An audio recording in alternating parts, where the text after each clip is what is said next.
It's about the restoration of our republic. We want to educate, encourage, enable the power. We stand for integrity, honesty, self-reliance, self-defense, and most importantly, no compromise on our foundational principles. This is America's Voice Now. Find America's Voice Now on Facebook and at americasvoicenow.org. Here's Michael Evans.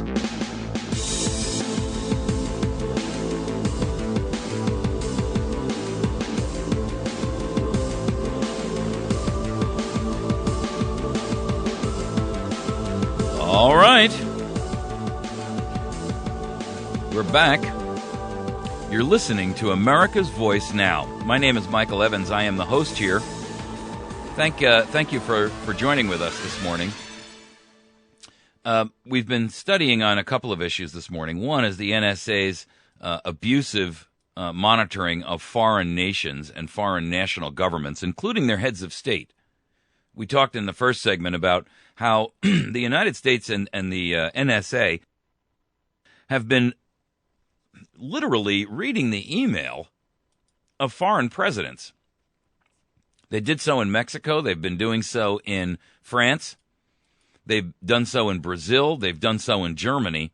And I got to tell you, there's something desperately wrong with the idea that we have the hubris, the nerve to think that we have a right to monitor foreign governments under a program that has been classified to us as, or quantified to us is probably a better phrase, as a program designed to defeat terrorism.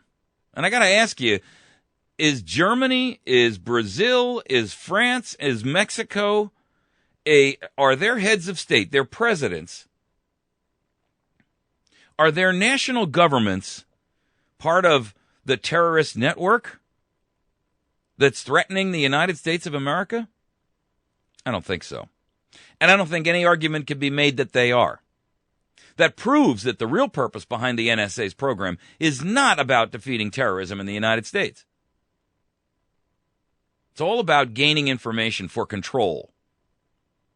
In our next segment, we talked about hospitals under Obamacare and how hospitals are going to be penalized for treating you if you are not an Obamacare signer or carrier, if you will. And I say carrier in the sense of like a virus, right?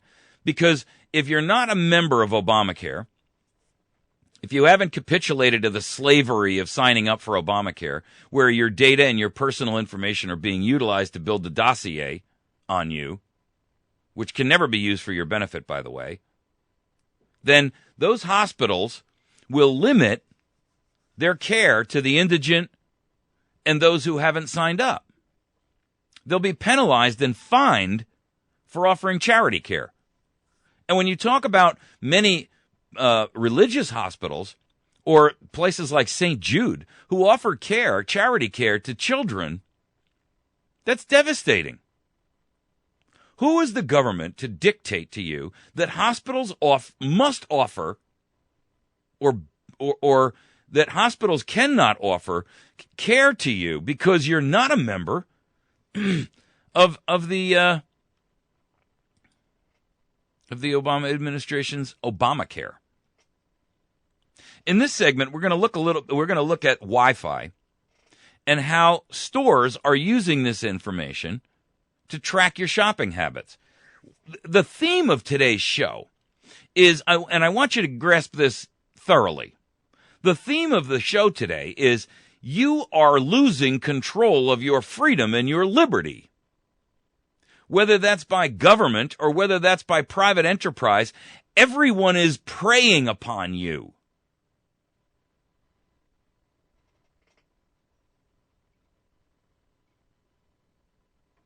Stores are turning on the Wi-Fi on your phone, your cell phone, to monitor and track you. Now, every phone these days comes with a smart card. And that chip inside there is a Wi-Fi chip. It enables you to connect your cell phone to your internet service at home so that when you are home, you're not going to use airtime to download, large files, because you'd have to pay for the service if you download it through your carrier, either AT&T or Verizon or US Cellular, whoever you use, Sprint. They don't offer unlimited data. They bill you for it. So to keep that down, manufacturers have incorporated Wi-Fi, which is the same thing that enables you to use your laptop off of your router at home, your internet router, and be able to download volumes of information on your phone that doesn't get billed for. So there's some studies that are coming out, and there was a woman by the name of Jules Polanetsky. She's the director of a Washington think tank, and here's what she came out with. The average wait time at the back register of stores is 2 minutes. Half of your customers have been in your store twice in a week. 10% of the people who come in your store never come near a register, meaning they don't buy anything. There are a lot of people not finding what they want. The big promotion on the east side entrance of your store was more successful at bringing people to purchase than the promotion on the west side of your store. Here's a hot spot on your store that draws the most users. The typical user comes in and purchases one thing. 10% of your users have been at more than one of your stores. Here's the problem with this. All phones have Wi-Fi and or Bluetooth enabled capabilities. And stores are using this to track your activity while you're in the store. There could be as many as 40. I apologize. According to this article, there could be as many as 50 of major chains in the United States that are now utilizing this technology. And so there's an address in your phone. It's called a MAC address, and I don't want to get into the high-tech end of this, but basically a MAC address is unique. It cannot be changed, and it's a specific fingerprint, if you will, for your particular device, whether it's a smartphone or a laptop or anything else. And it's used as an address routing mechanism by networks, but it can also be used to uniquely identify that particular device. And it doesn't matter whether it could even be an iPod. It doesn't even have to be a phone, ladies and gentlemen. It can be an iPod. Anything that can connect or that offers Bluetooth connectivity can be tracked. Now they tell you that they can't that they won't, I should say, collect personally identifiable information. If you believe that, you're a fool.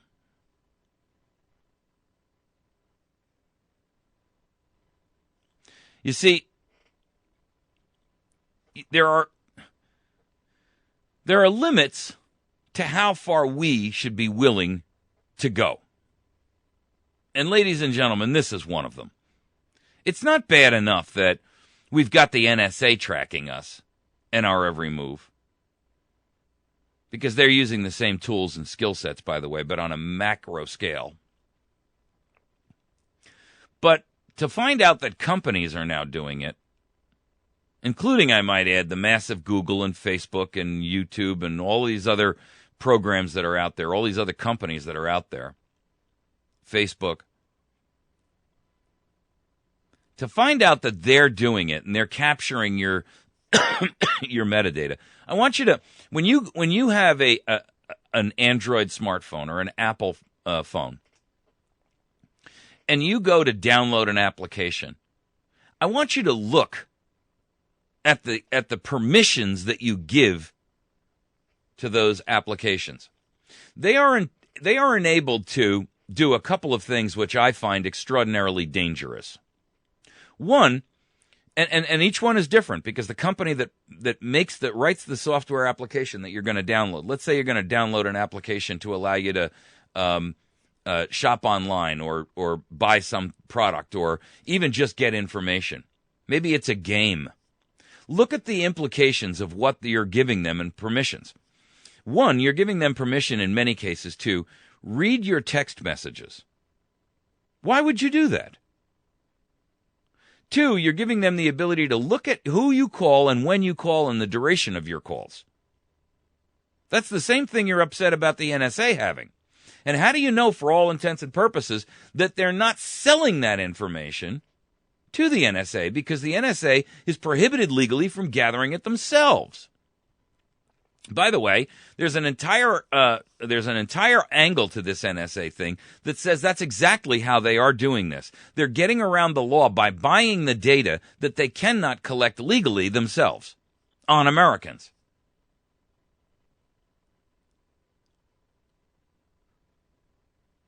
You're allowing them to look at all the applications that are loaded on your phone. You're allowing them, in many cases, to actually see all the data that you have stored on your phone.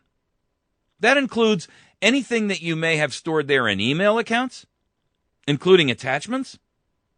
I mean, ladies and gentlemen, does the average American have any right to privacy anymore in any way, shape, or form? Or does the entire Fourth Amendment need to be shredded and torn up and tossed out the window like so much confetti? You have a right to know that you're going to be monitored and tracked, whether by government or industry, whether by your carrier or whether by, you see, the other day I was driving somewhere and I was lost. And I went to turn on the GPS capability of my phone, which I always keep off. If you don't keep the GPS capability of your phone turned off, your phone is an open book.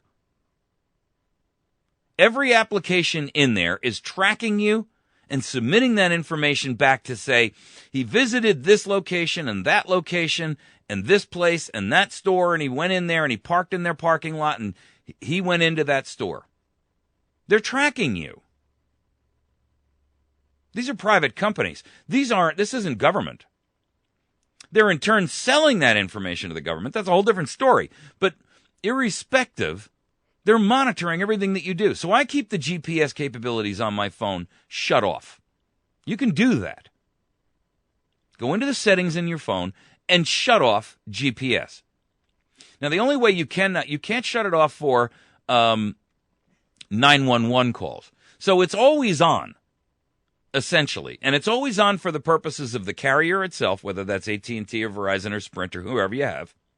And it's also available as a tracking mechanism to the NSA because they have access into Verizon and AT&T and Sprint or whoever else you have. So they're capturing all of your information because they're the government.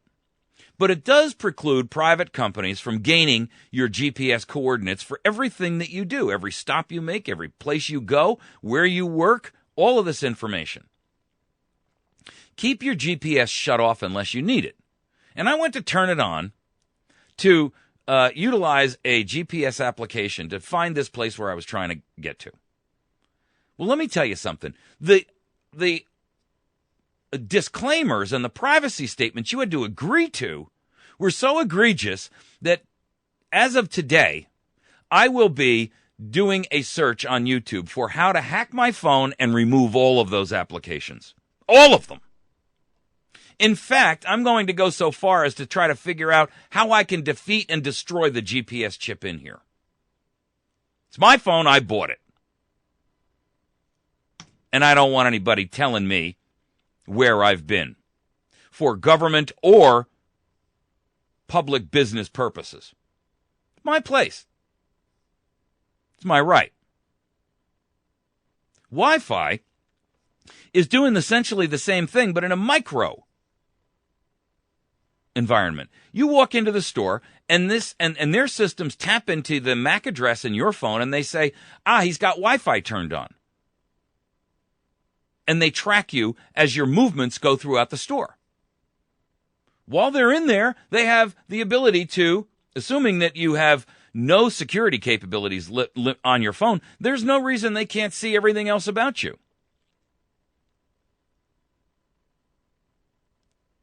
In general, they tell you that there's no personally identifiable information that's gathered in this method. Okay. But what they can do, and I disagree with that, by the way, that's a lie. But there's a group out there called the Wireless Registry. They're based in D.C. You want to look them up. It's the Wireless Registry. You can look them up on any browser. And they're working and trying to design ways for consumers to opt out of the tracking. But here's and they readily acknowledge that the metadata. This is the. If you don't know what metadata is, and I don't want to get into the whole technical aspects of everything, but metadata is, or metadata, however you want to pronounce it. What that is the. It may not necessarily incorporate all of the content, but it does give them the parameters of who you called, when you called, and who you communicate with, and when you communicated with them via email or internet searching or phone calls. And it's all of the parameters around it. The only thing that's missing, it's all the envelope information, but it's none of the contents of the envelope. Let's look at it that way. It's the simplest methodology I can use to express it to you without getting technical. So they can see the envelope, they can see the path that it's taken, they can see the address, they can see who you were communicating with, they can see when and how long you communicated with that person, but they just cannot see the content of what that communication was. But when you cross-reference all of that data, you can build a profile on what a person's life exists of. You can tell who they visit, where they go, what their routines are. Let me tell you something. It doesn't take very much of this information for them to be able to draw a very, very realistic picture of who you are and what you do.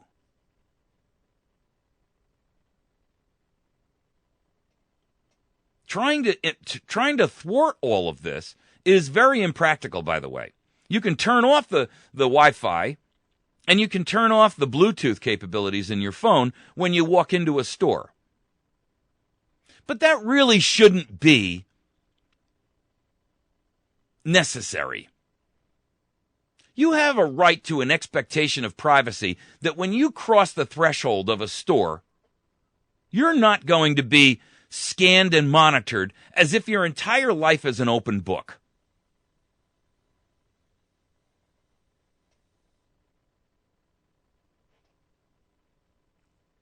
There's a company out there called Nomi, N-O-M-I. They specialize in retail analytics. So they're the ones who put these systems in place that say to, a coffee shop that will remain unnamed, or a bookstore that, again, will remain unnamed. And when you walk in, they're the ones who have the systems and the capabilities to sit there and track everything that you do. They can watch every movement you make. They know what aisle you walk up and down and what books you're looking at because they know that you're interested in nonfiction political information, or maybe that you're interested in books about religion, or maybe you're interested in books about the occult. Maybe you're interested in books about science fiction. Maybe you're interested in books that are historical. Doesn't make any difference. The point is this. With that information and watching your movements as you move throughout their facility, they can gather an enormous amount of information about you. And when they have that information in hand, it's one thing for the bookstore's management to use that information to say, how can we better improve our services for this customer? That's the argument they give you. It's a completely different story for them to say, after we've analyzed this information, we're going to sell this consumer's information to someone else for whatever purposes they want to institute. And we're not even going to ask what they're going to use it for. They're selling your profile, even when you don't know it. And you don't even have to go into their store. All you have to do is walk past their building. You don't have to physically go inside of a store for your information to be gathered and captured. All you've got to do is walk past, because Wi-Fi goes through walls, ladies and gentlemen.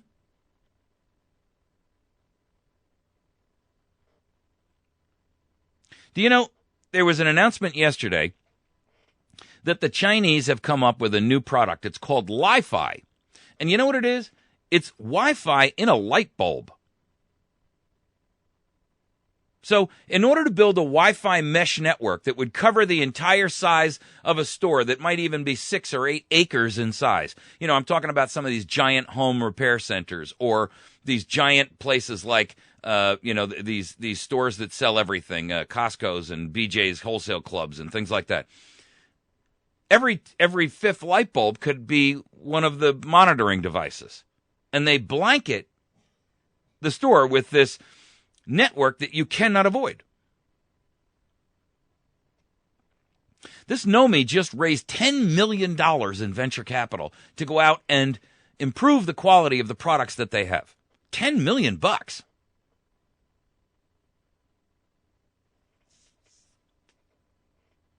They actually offer on their site the ability for you to opt out. But if you don't know about it, if you don't know that they exist, you shouldn't have to opt out. That's my point. You can't opt out of everything. What's happened, ladies and gentlemen, is that we have completely changed the dynamic and the perspective that human beings have a right to their privacy, to the fact that you no longer have a right to your privacy. You have to request it. And you have to request it of everything and anyone and every place that you come in contact with. And that is completely and totally unacceptable. You can't be responsible to know everything about every company that is out there capturing your data. You'd spend your entire life doing nothing but opting out. Every time you pull into a gas station, they've got free Wi-Fi. Every restaurant you walk into, every coffee shop you go to, every store you visit, they've all got Wi-Fi. Free Wi-Fi for our customers. There's a sign on the wall.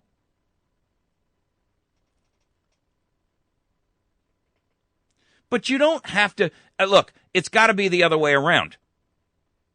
They have to request that you opt in.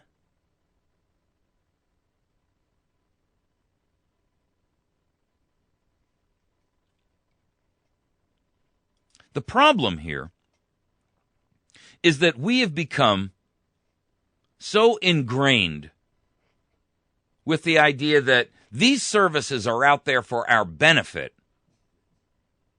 and that's where you've been fooled. These services are not for your benefit. They're a trap. You know, the Venus flytrap, that thing that looks like, that opens up and captures flies, you know, it looks like an eye. And eyelashes, those are teeth. And it exudes a scent that draws flies and bugs to that flower. And when they go in there to get the nectar, the thing snaps shut. That's a trap. The services that you think you're getting, which are really, you know, you believe they're just doing this so that I'm convenienced. I've got to tell you, you're being misled, and you're allowing yourself to be misled. You're willfully participating in your own demise. Demise, in this case, can have the full-blown implications of end of life. But it's certainly the demise of your privacy. It's certainly the demise of your ability to be self-reliant, to be self-aware, to be cognizant of whom and where you're sharing your information. Google and Facebook have just come out and changed their terms of service that say that unless you opt out, we can use your picture and your purchases as an advertisement. And you might log on to a search engine one day and see your own picture there as an advertisement for a product that you purchased online. And you say, how did that get there? I didn't give my permission for that.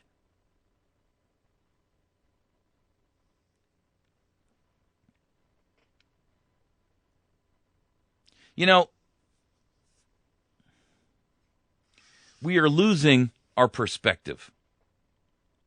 In the United States of America, we have lost our ability to be situationally aware and to recognize danger when it's in front of us. Now, I get it. There's a lot that goes behind that. Much of it from being constantly brainwashed and pummeled with messages that it's okay, it's okay, it's okay, everything's good. It's not good. And playing into that and smelling that sickly sweet scent from the trap is not in your best interest.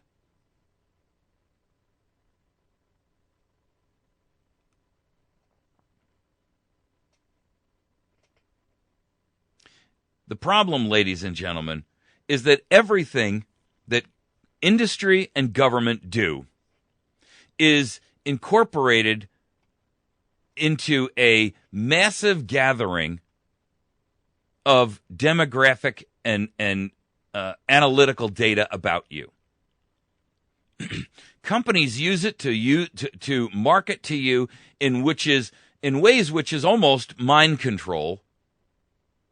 And governments use it in a nefarious purpose to find out who is for them and who is against them. And I got to tell you, none of it is in your best interest. And that's the truth. None of it is in your best interest. You may think it is because you get something out of it, the convenience of being able to check your email while you're in the coffee shop or in the bookstore. But the truth of the matter is, the price you're paying for that convenience may end up actually being your undoing. You've been listening to America's Voice Now. We're going to take a quick break. When we return, we're going to talk about our fourth segment today, which is the hidden race war that's going on in America and how the media, the Ministry of Propaganda, is barring you from knowing the truth about what's happening in your country. We'll be back in just a moment. Stick with us. You can find us on americasvoicenow.org. You can find us at facebook.com/americasvoicenow. And then you can also find us at youtube.com/americasvoicenow. We'll be right back. Stick with us. We'll take a quick commercial break, and we'll return.